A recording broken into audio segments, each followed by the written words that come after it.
예. 명절은 편하게 잘 지내셨습니까? 공부하시면서 하여튼 명절 잘 보내시면서 마무리 좀 잘 하셨다고 하면 시험 보는데 아주 큰 도움 되더라고요. 먹고 놀고 잠자고 제가 그랬지만 마무리 잘 해주시는 게 필요하신 것 같습니다. 이번 시간은 3회 실전 모의고사 함께 봐나가십니다. 우선 1번입니다. 기반설 중에 공공문화체육시설 아닌 것 찾도록 돼 있는데 답은 2번입니다. 공공이란 말 있다고 해서 공공공지도 공공문화체육시설이다 라고 하면 틀리십니다. 여기 공공공지나 광장이나 공원, 녹지, 유원지 등은 공공시설에 해당되는 것으로 공간시설에 해당되는 것으로 파악하시면 되고요. 반면 학교나 연구시설, 사회복지시설, 청소년 수련시설, 공공청사라는 게 있습니다. 그리고 공공직업훈련원이 있는데 그러한 것들은 공공문화체육시설에 해당하게 됩니다. 그래서 답을 2번으로 해놓으시면 되는데 맞추셨죠? 예, 안 풀었습니다. 알겠습니다.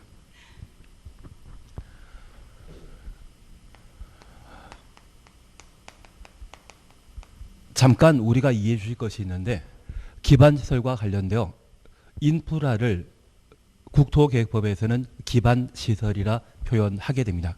다만 이 기반시설과 관련되어 국토계획법에서는 기반시설은 무엇이다. 용어 정의에 관한 사안이 따로 없습니다. 그래서 만약 기반시설은 무엇을 말한다. 그런 취지의 질문 나오게 되면 바로 틀린 것으로 파악해 주셔야 됩니다. 아마 법을 제정할 때 인프라가 기반시설에 해당되는 것은 기본적인 상식에 해당되는 것으로 생각해서 법 제정 시에 기반시설에 대한 개념 정의에 대해서는 따로 정해놓질 않은 것 같습니다.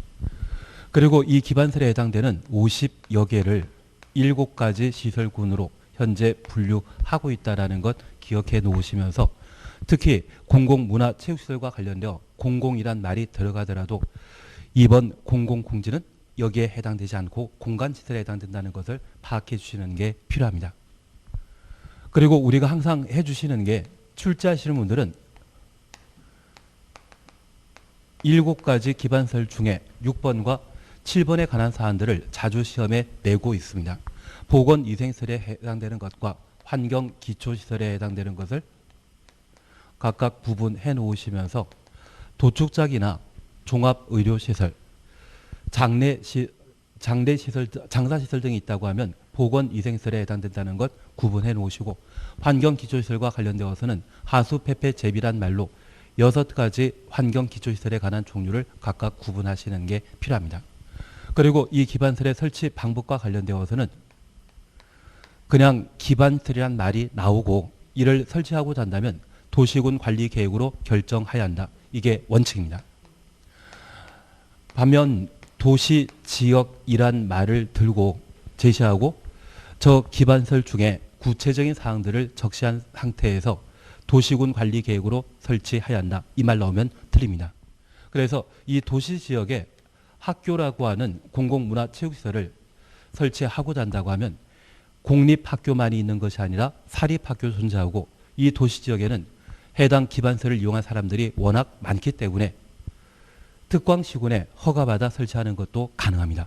그래서 만약 도시 지역에 종합의료시설, 학교를 설치하고자 한다면 도시군 관리 계획으로 결정해야 한다. 이 말 나오면 틀린 것으로 잡아내시는 게 필요합니다. 그래서 기반시설의 설치 방법은 원칙은 도시군 관리 계획으로 결정하여 설치하는 것이 원칙이지만 도시 지역이란 말과 구체적인 기반시설 종류를 적시한 상태에서 도시군 관리 계획으로 결정한다. 그런 취지라고 하면 바로 틀린 것으로 잡아내시는 게 필요합니다. 2번입니다. 광역도시계획에 관한 설명으로 옳은 것 찾도록 되어 있는데 답은 1번입니다. 두 번째 줄에 정책 방향이 포함되어야 한다. 여기 정책 방향이란 말은 장기 발전 방향을 제시하는 취지의 지문이 되게 됩니다. 그래서 광역도시계획과 도시군 기본계획으로 다룰 수 있는, 수립할 수 있는 내용이 있다고 하면 모두 정책 방향에 관한 사안들을 다루게 됩니다. 특별히 광역도시계획에 있어서는 광역계획권이나 또는 광역시설의 설치 등에 관한 사항들을 정책 방향에 관한 내용들을 각각 담고 있는 것이 특징인데 광역도시계획은 광역계획권을 대상으로 수립하는 것이죠. 그래서 광역계획권의 경관 등에 관한 사항들을 각각 다루는 것을 광역도시계획 내용으로 삼고 있고 광역시설의 설치 등에 관한 사항도 그 내용으로 포함시키고 있습니다. 이번 보게 되면 도지사가 광역계획권 지정하려면 관계 중앙행정기관장의 의견 들은 후 지방의회 동의 얻어야 된다. 이런 거 없습니다. 대신 도지사가 광역계획권 지정하고자 한다면 관계 중앙행정기관장, 시도지사, 시장 군수의 의견 들은 후 지방도시계획위원회 심의 거쳐 광역계획권을 지정할 수 있습니다. 얘는 지역적인 지문에 해당되기 때문에 크게 신경 쓸 필요는 없겠지만 국토교통부 장관이 광역계획권 지정하고자 한다면 시도지사와 시장 군수의 의견 청취 이후 중앙도시계획위원회 심의 거쳐 광역계획권을 지정하고 이 광역계획권은 장기 발전 방향을 제시하는 광역도시계획을 수립하는 공간으로서 일반 국민에 대한 구속력 따로 없습니다. 그래서 지정하고 따로 공고하거나 고시하지 않고 지정하면 광역도시계획을 수립하는 시도지사에게 국토교통부 장관은 광역계획권 지정 사실을 통보하도록 되어 있습니다. 따로 공고, 고시에 관한 절차는 밟지 않는다는 것만 구분해 놓습니다.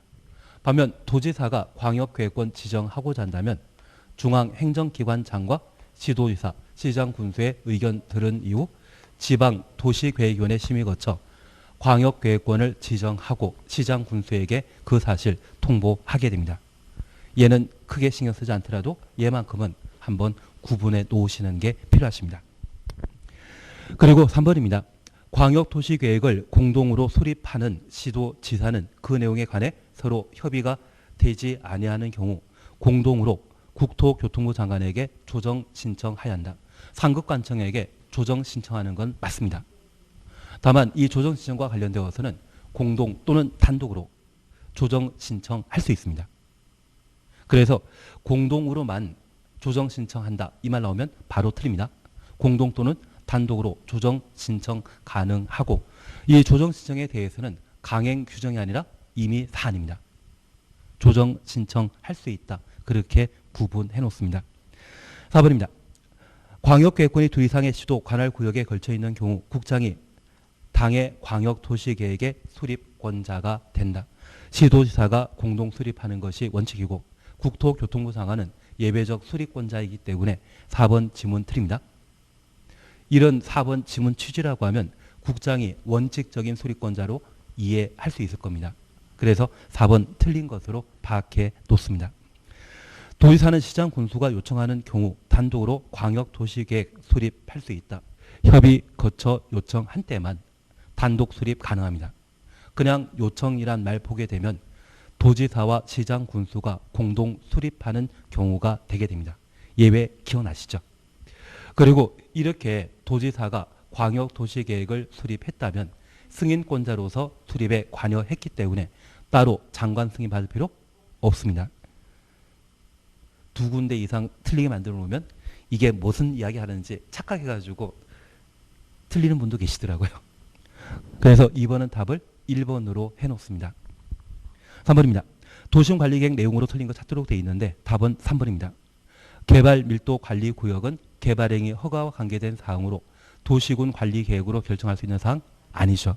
그래서 국토계획법은 개발행위 허가받아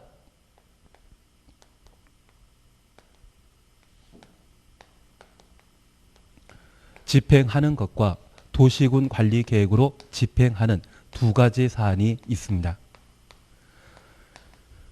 여기 기반설의 설치에 대해서도 원칙적인 설치 방법은 도시군 관리 계획으로 결정하여 설치하는 반면 도시지역의 종합의료시설, 학교 등의 기반설을 적시하게 된다면 개발행 허가받아 집행하도록 되어 있습니다. 그래서 집행 방법은 도시군 관리 계획과 개발행 허가에 관한 사항으로 양분하고 있는데 도시군 관리 계획의 관할 관청은 입안권자 아니면 결정권자라는 것 기억해 놓으시고 입안권자가 처리하는 것은 딱 세 가지 말씀드렸습니다. 지형도면 작성하는 것과 단계별 집행계획 수립하는 것, 도시군 개설 사업을 시행하는 것. 세 가지는 입안권자의 관할에 해당되게 되고 나머지는 결정권자의 관할에 해당되는 것으로 파악해 놓습니다. 그 밖에 개발행위 허가와 관련된 관할 관청은 허가권자라는 것 기억해 놓으시고 이 개발행위 허가와 관계된 사항으로 기반설 부담 구역이나 기반설 설치계획, 개발밀도 관리구역, 성장관리 방안 이 네 가지는 개발행위 허가와 관계된 사항으로 도시군 관리계획으로 결정하는 사항 아니죠. 그걸 각각 구분하시는 게 필요합니다. 결국 국토계획법은 집행에 관한 법률로서 도시군 관리계획으로 집행하는 것과 개발행위 허가받아 집행하는 두 가지로 양분되어 있다. 그 정도를 구분하시는 게 필요합니다. 그래서 3번은 답을 3으로 하시면 되죠. 틀린 분 없으시죠? 대답은 없으시지만 틀린 분은 없는 걸로 알고 있겠습니다. 우리 3월달, 5월달 생각하면 많이 발전되지 않으셨습니까? 4번입니다. 도시군 관리계획에 관한 설명으로 옳은 것 찾도록 되어 있습니다. 답은 3번입니다. 입안 제안하면 그 제안자에게 처리 결과를 따로 통지하도록 되어 있습니다. 그래서 답은 3번입니다. 1번은 도시군 관리계획 효력 발생은 지형도면 고시한 날 효력 발생하는 것이지 다음 날이라는 사족 붙으면 안 됩니다. 그리고 2번 시도지사는 국토교통부 장관이 입안하여 결정한 도시군 관리계획을 변경하려면 상급관청인 국장이 입안해서 결정한 사항을 시도지사가 하급관청이 변경하고자 한다면 국토교통부 장관과 협의해야 됩니다. 그냥 재미로 우리 이해해 주시는데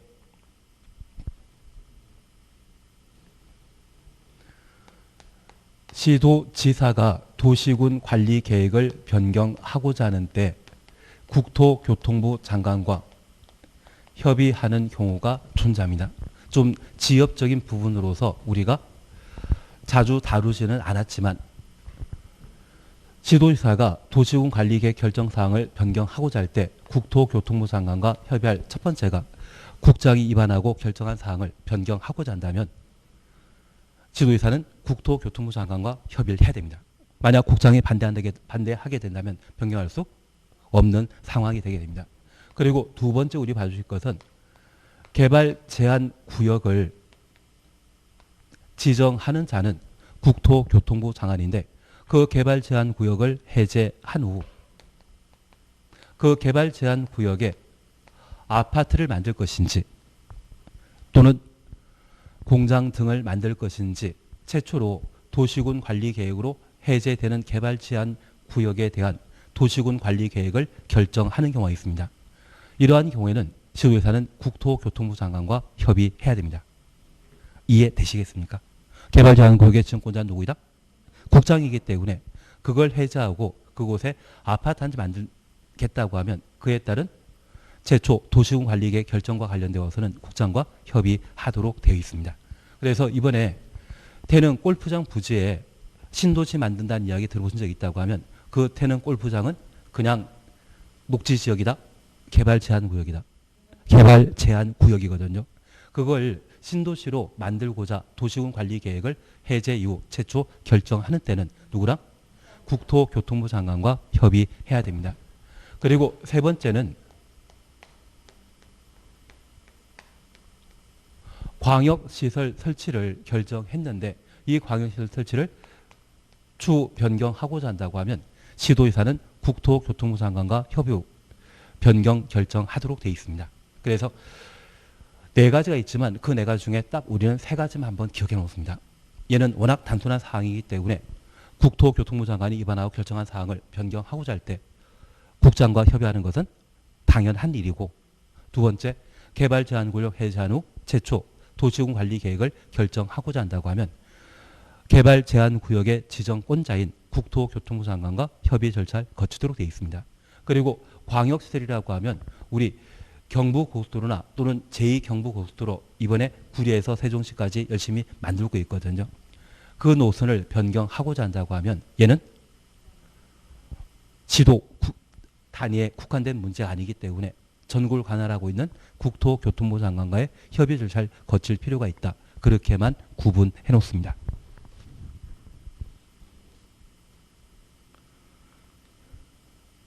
그리고 4번 기준 나오면 조례로 정한다? 국장이죠. 기준이면 항상 국장이. 그리고 5번입니다. 도지사가 도시군관리계획을 직접 위반한 경우 지형도면 작성할 수 없다. 공법상 없다란 말 나오면 19번 틀린 지문으로. 도지사가 도시군관리계획을 직접 위반했다면 위반권자는 도지사이고 위반권자가 지형도면 작성할 수 있죠. 그래서 4번은 답을 3으로 해놓습니다. 5번입니다. 용적률 얘는 그냥 답은 3번입니다. 생산목지역은 100이고 일반 공업지역은 350이고 3종 일반 주거지역은 300이며 생산관리지역은 80이기 때문에 답은 3번으로. 이제 용적률 검표를 물어보면 감사하지 않겠습니까? 시험지문에 나오면 감사할 뿐입니다. 그리고 우리 재미로 이해해 주시는데 국토의 계획 및 이용에 관한 법률에서는 용도 지역에 따른 행위 제한 규정을 따로 두게 됩니다. 그래서 행위 제한은 건축 제한과 건폐율, 용적률 제한으로 각각 구분하고 있는데 특별히 용도 지역과 무관하게 법률로 건폐율, 용적률 적용하는 경우가 있습니다. 여기 건폐율과 관련된 사항은 29회 때 기출문제 시험에 출제한 적이 있고 용적률에 대해서는 아직 물어본 적 없는데 우리가 함께 공부하시면서 법으로 용도 지역과 관계없는 용적률 결정 사항에 있어서 비도시 지역에 농공단지가 만들어지게 되면 적용되는 용적률은 150%이고 비도시 지역에 개발진흥지구가 지정고시되게 되면 법정 용적률은 100%이며 자연공원의 경우에는 100, 자연공원의 경우는 100, 그리고 수산자원보호구역의 경우는 그 용적률을 80%로 정해 놓게 됩니다. 그래서 용적률과 관련되어서는 쉽사리 시험 문제 내지 못하는 게 딱 4가지만 있거든요. 그래서 자주 시험에 묻지는 않지만 한번 확인만 해주시면서 150, 100, 80 그렇게 3가지 형태의 용적률을 따로 정해놓고 있다. 그 정도만 한번 구분해 놓습니다. 6번입니다. 용도지구에 관한 설명을 틀린 것 찾도록 되어 있습니다. 1번 중요시설 보호지구의 지정 대상 공군공학교란 말 기억하시면서 5가지 확인하시는데 학교는 포함되어 있지 않습니다. 그리고 2번 일반 공업지역에 지정된 복합용도지구에는 아파트, 제2종 근린생활시설 중에 단란주점, 안마실소, 노유자시설 건축할 수 없다. 맞는 이야기입니다. 그리고 계획관리지역에 복합용도지구가 지정되게 되면 판매시설과 숙박시설 만들 수 있다는 것 기억해 놓으시고 에버랜드 같은 곳 만들 수 있죠. 유원시설업 기억나셔야 됩니다. 그리고 2종 근린생활시설에 해당되는 일반 음식점 등을 만들 수 있다는 것을 다시 한번 기억해 놓습니다. 나는 잘 알고 있다? 하여튼 아직 시험에 안 나온 것은 복합용도지구 지정된 일반 공업지역과 계획관리지역에 대해서만 따로 시험에 안 나오고 있는데 만약 계획관리지역에 복합용도지구가 지정되게 되면 최소한 판매시설과 숙박시설, 유원시설업을 추가로 조례가 정하는 바에 따라 건축할 수 있다는 것을 꼭 한번 살펴놔 주셔야 됩니다. 그리고 3번입니다. 복합용도지구 지정하는 경우 용도지역 전체 면적의 3분의 1 범위에서 지정하여야 한다. 맞죠? 3분의 1 이하 범위에서 지정한다라는 것 확인해 놓습니다. 그래서 일반 공업지역에 복합용도지구 지정하면 일반 공업지역의 단위 면적이 3만 제곱미터라고 하면 1만 제곱미터까지만 지정할 수 있다. 그렇게 구분해 놓습니다. 그냥 재미로 이해해 주십니다. 복합용도지구 지정 시에 해당 용도지역에 3분의 1 초과하는 범위에서 복합용도지구를 지정할 수 있다. 이 말로 하면 틀립니다. 3분의 1 이하 범위에서 지정하는 것이지 초과란 말 사용하게 되면 틀리게 될 겁니다. 그래서 가끔 우리가 시험을 열심히 보다 보면 숫자가 눈에 보이면 주변 단어가 안 보이는 경우 있거든요. 그래서 3분의 1 이하 범위에서 지정한다. 그 정도만 다시 한번 확인해 놓습니다. 그리고 답은 4번입니다. 국장은 복합용도지구 지정할 수 없습니다. 복합용도지구 지정은 지도의사 대도시장이 그리고 1 계란 말 기억하시면서 일반 주거지역과 일반 공업지역, 계획관리지역에 복합용도지구 지정할 수 있죠. 그리고 5번입니다. 개발진흥지구의 건축 제한은 지구 단위 계획 등에 따르며 계획 수립하기 전에는 조례. 그래서 5번 옳은 말입니다. 그래서 용도지구와 관련된 행위 제한에 있어서는 특별히 건축 제한에 관한 사항들을 따로 정할 뿐 건설 용적률은 용도지역을 그대로 쫓아간다라는 것 기억해 놓으시고 대부분 조례에 따른 건축 제한 규정을 적용하지만 고도지구의 경우는 도시관리계획, 자연취락지구의 경우는 대통령령, 집단취락지구의 경우는 개특법령, 개발진흥지구의 경우는 개발계획에 따르는 것이 원칙이고 계획 수립하기 전에는 조례, 계획을 아예 수립하지 않는다면 해당 용도지역의 행위제한 규정을 그대로 따라간다. 그렇게만 구분해 놓습니다. 그래서 조례에 따르지 않는 것이 용도지구와 관련되어서는 4개입니다. 고도지구, 자연취락지구, 집단취락지구, 개발진흥지구 딱 4가지에 대해서만 조례가 아닌 다른 방법으로 건축 제한을 적용한다. 그렇게만 구분해 놓습니다. 7번입니다. 지구 단위 계획구역에 관한 설명 틀린 것 찾도록 되어 있습니다. 답은 1번입니다. 자연 녹지 지역에서 제2종 일반 주거지역 우리는 시공녹 30만이라는 말 기억나시고 그 경우에는 지구 단위 계획구역 지정하여야 한다. 앞에 녹지지역 앞에 자연, 주거지역 앞에 일반, 2종 일반 이런 말 있더라도 나는 시공녹 30만이라는 말을 충분히 기억하기 때문에 지구 단위 계획구역 지정하여야 합니다. 그래서 답을 1번으로. 그리고 2번 지구 단위 계획구역 지정은 국장, 지도의사, 시장, 군수 모두 할 수 있습니다. 그래서 국장이 지정된 취락지구, 취락지구는 용도지구의 한 종류입니다.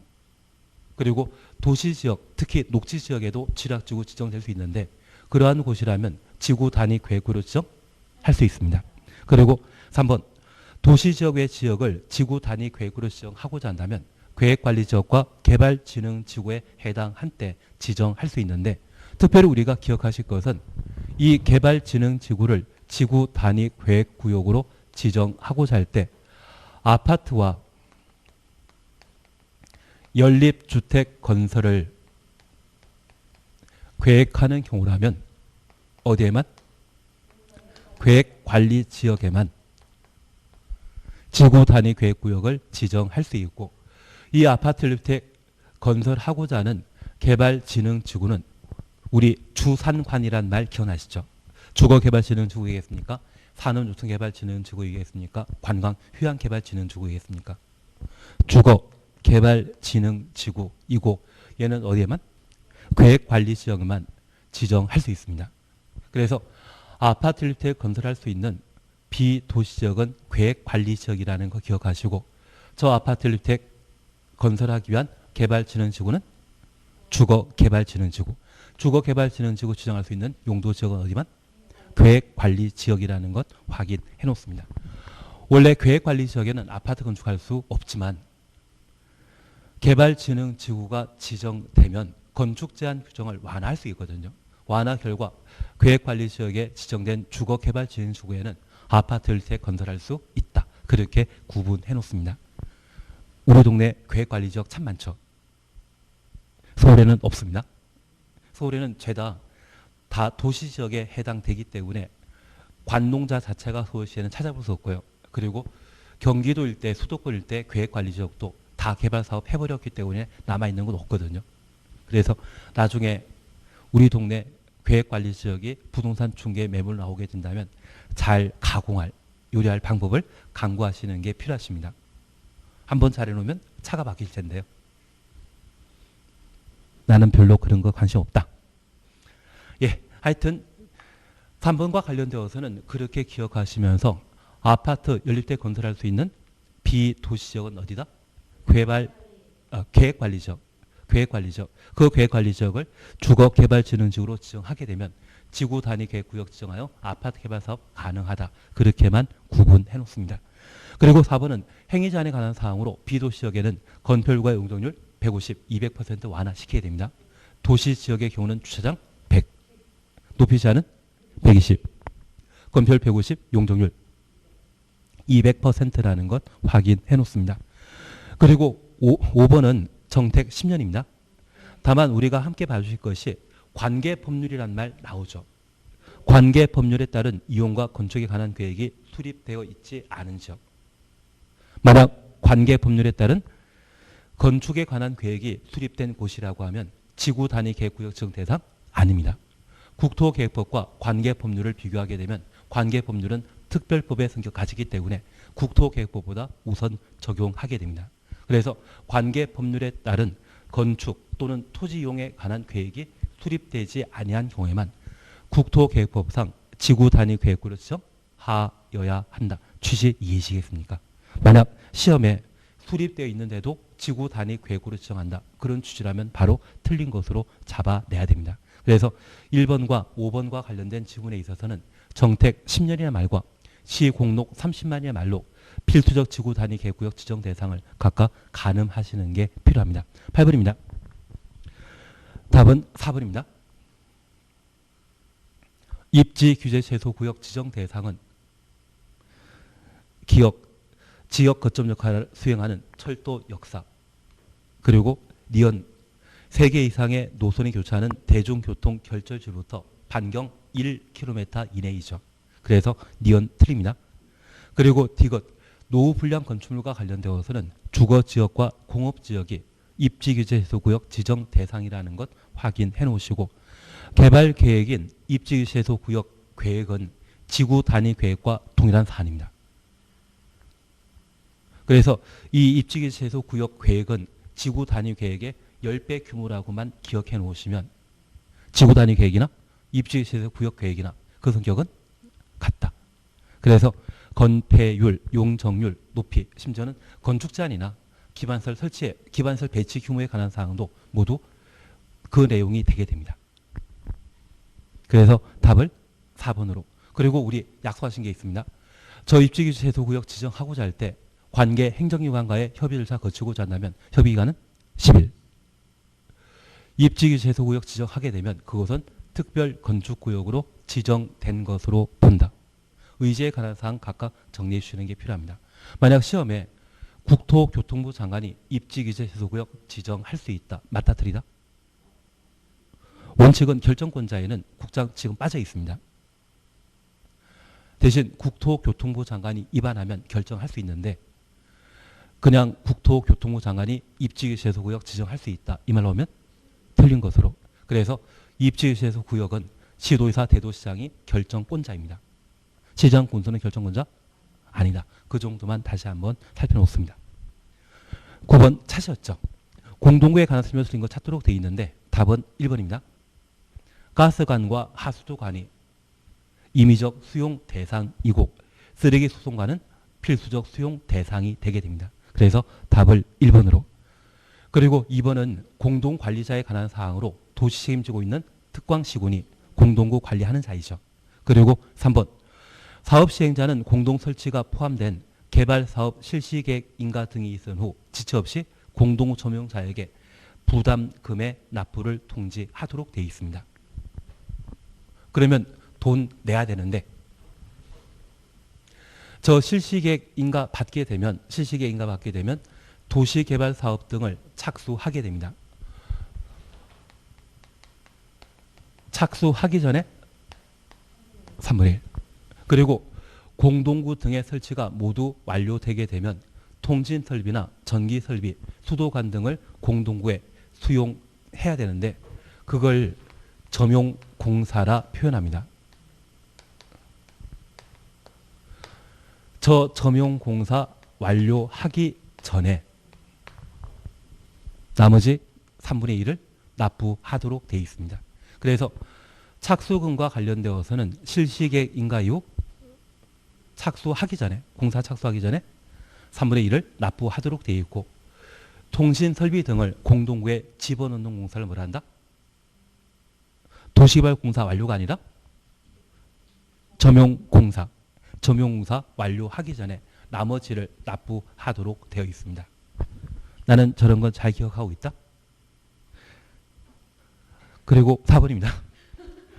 공동구 안전 및 유지 관리 계획 기간은 5년마다이죠. 그리고 5번 안전 점검은 1년에 1회 이상 실시하도록 되어 있습니다.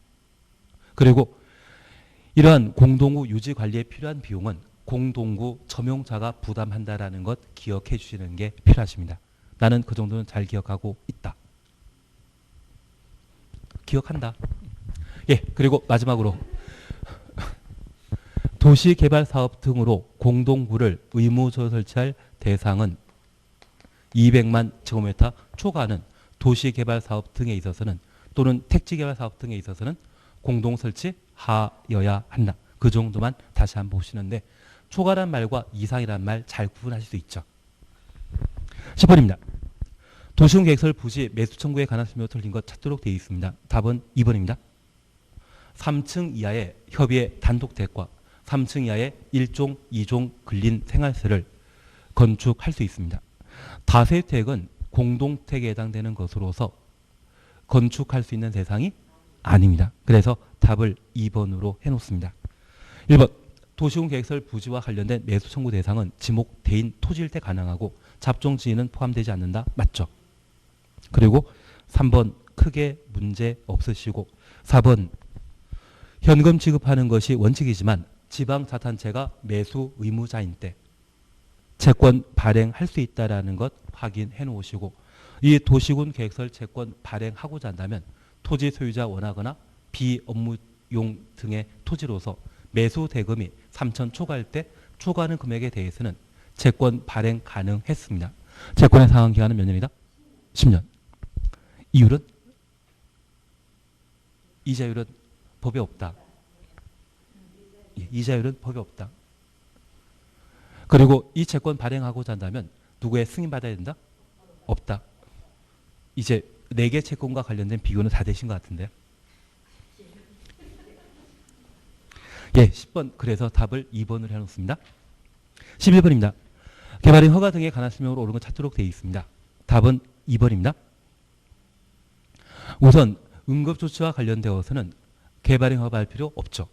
행위 당시에는 허가든 신고든 할 필요 없는데 1개월 이내 사후 신고를 하도록 되어 있습니다. 그래서 1번 틀린 지문입니다. 그리고 2번과 관련되어서는 의견 청취에 관한 사항으로 우리 개발인 허가와 관련된 절차의 의견 청취에 주민 의견 청취 없습니다. 그래서 개발인 허가 받고자 하는 자가 동네 사람들 민원 해결해야 되죠. 그리고 두 번째 이해하실 것은 조건부 허가 신청 시에는 신청한 자의 의견 듣도록 되어 있고 도시군 계획사업과 관련되어서는 시행자 의견 청취해야 되며 공공시설 귀속과 관련되어서는 관리청의 의견 들어야 된다.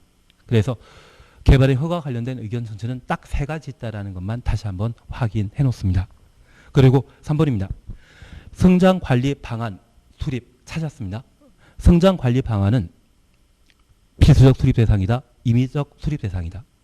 임의적 수립 대상입니다. 그래서 계획적 개발을 유도할 필요가 있는 지역을 대상으로 성장관리 방안을 수립할 수 있는데 그 성장관리 방안의 수립 대상은 녹관 농장, 유보용도와 보존 용도인 때 성장관리 방안 수립할 수 있다는 것 기억해 놓으시고 이 성장관리 방안의 필수사항에는 4가지입니다. 지구단위 계획의 필수적 내용은 5가지인데 성장관리 방안에는 4가지가 필수사항입니다. 높이는 임의사항입니다. 건축선 성장관리 방안 내용 아니죠. 그래서 우리가 배형색건이라는 말 기억하시는데 성장관리 방안과 관련되어서는 배형색, 높이는 임의사항이지 필수사항 아닙니다. 지구단위 계획에는 필수사항이지만 성장관리 방안에는 높이는 임의사항이라는 것 기억해 주시는 게 필요합니다. 그래서 성장관리 방안 필수사항은 기반설의 배치 규모, 건축자, 건폐율, 용적률 4가지가 필수사항이고 배형색, 높이는 임의사항, 건축선이 있다 없다? 없다. 그 정도만 구분해 놓습니다. 4번입니다. 이행보증금 예치 대상과 관련되어 공공은 이행보증금 예치할 필요 없죠. 그래서 지방자탄체 이행보증금 예치한다. 바로 틀린 지문입니다. 그리고 기반설 부담구역은 개발행위 허가 제한 지역으로 지정할 수 있는데 최대 제한 기간은 5년. 최초 지정 시에 3년, 1에 2년 범위 내 기간 연장할 수 있는데 나는 기지개라는 말 기억난다? 기반설 구당구역과 지구 단위 계획구역의 경우에는 최대 5년간 개발이 허가 제한 지역으로 지정할 수 있다는 것 기억해 놓습니다. 만약 기반설 부담구역을 개발행위 허가 제한 지역으로 지정할 때 그 제한 기간을 3년으로 정해 놨는데 3년 되기 전에 3년 도래하기 전에 지정 사유가 없어진 경우에는 지체 없이 해제해야 한다. 3년간은 개발행 허가 제한 대상이다. 지체 없이 해제하여야 한다. 그래서 공법과 관련된 각종 규제에 대해서는 필요 최소한 원칙이라는 게 있습니다. 그 필요 최소한 원칙에 따라 규제를 가하기 때문에 지정 사유가 없어졌다 판단하게 되면 해제하여야 한다. 그렇게 구분해 놓습니다. 너무나 잘하시죠? 일단 시어타십니다. 시어타십니다.